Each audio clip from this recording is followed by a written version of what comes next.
Bonjour, je m'appelle Héloïse Griffin, je suis étudiante de l'Université de Nouvelle-Galles du Sud, Sydney, Australie. Bonjour à tous, je m'appelle Guillermo Mayayo, je suis d'origine espagnole. Je viens de l'Université de Saragosse et j'ai venu ici à Panthéon-Assas pour faire mon Master 1 en gestion. Je m'appelle Daniel Rivolta et je viens de l'Université di Studi di Torino. Je m'appelle Cecilia Boldo, je suis italienne, j'ai 22 ans et je fais la Bocconi à Milan. Je m'appelle Alejandro González, je viens d'Espagne, de Saragosse. C'est la capitale de la France, c'est la plus belle ville du monde, l'épicentre mondial de culture, beaux-arts. Paris parce que c'était la ville de mes rêves et je pensais que c'était une expérience unique. Et après, en venant ici, je pense que c'était même mieux de ce que je pensais avant de venir. J'aime bien la ville et je voulais apprendre mieux le français. Je voulais apprendre une autre langue. C'est pour ça que je suis de faire une chance en France, en Belgique. À Paris, j'ai expérimenté les 4 saisons et le mois de mai était super incroyable avec l'explosion de couleurs, les fleurs.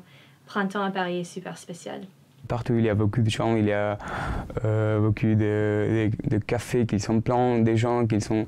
Alors, il y a toujours quelque chose à faire. Ça m'a choqué beaucoup de voir beaucoup de collègues à moi, entrepreneurs. Non, ils ont décidé de créer ses propres startups. Adrien, que j'ai connu dans une association Erasmus qui était liée à l'université ici. Et avec lui, j'ai vraiment trouvé un lien entre la ville internationale et l'université. Donc c'est faire des amis parisiens, mais aussi des amis internationaux, et donc un peu mélanger l'aspect universel mondial et l'aspect local parisien. Les gens de Paris sont un peu difficiles, mais bon, avec le temps, tu te les gagnes.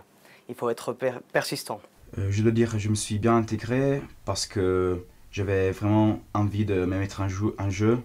J'avais vraiment envie de découvrir de nouvelles choses.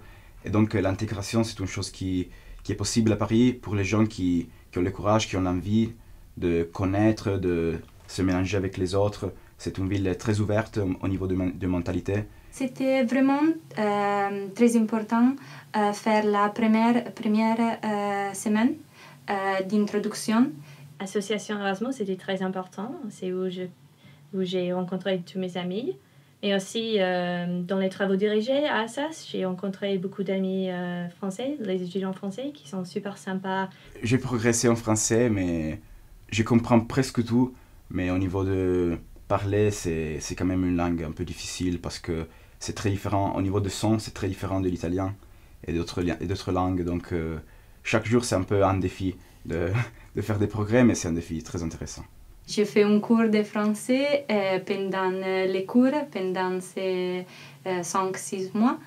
La seule chose que je sais, c'est l'accent, qu'un petit peu, il faut toujours s'améliorer. Au début, c'était assez difficile, mais c'est incroyable. Dans quelques mois, comment tu peux améliorer le français, juste parler avec les gens tous les jours. J'ai appris beaucoup d'expressions nouvelles, des expressions courantes que normalement aux écoles, on n'apprend pas.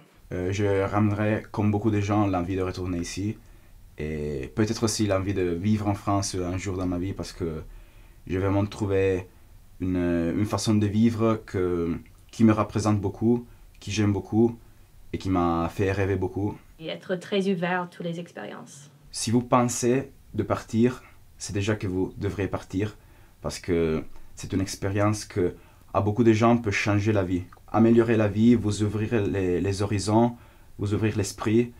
Et donc c'est une expérience qui vaut plus de 1 million d'euros. C'est une expérience que je référais à l'infini. Il y a 2 manières de prendre un échange Erasmus.